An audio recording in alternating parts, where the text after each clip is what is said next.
Good afternoon, ladies and gentlemen. Good afternoon. This is Ngu speaking. I'm the co-founder of Ngu Health. I am also the founder and CEO of New Globe Utopia.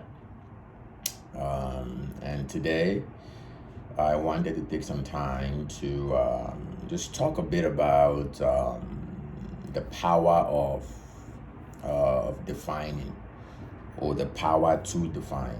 Um, an example is, for example, in America, they always make reference to the forefathers and how they wrote the Constitution, um, and how the Constitution was almost like a definition, like a blueprint of how America should operate.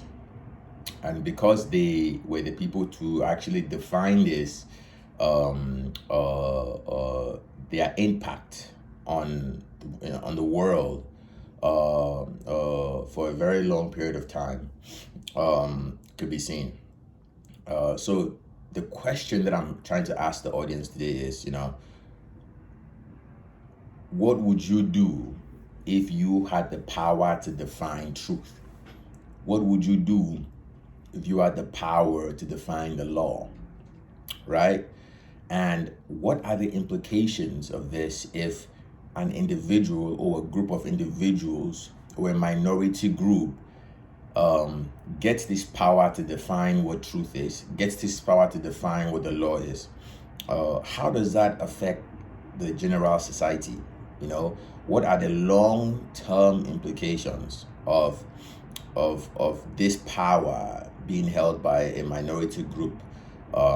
The reason why I ask this question is because I've come to realize that, every sovereign being has the capacity and the ability to define themselves.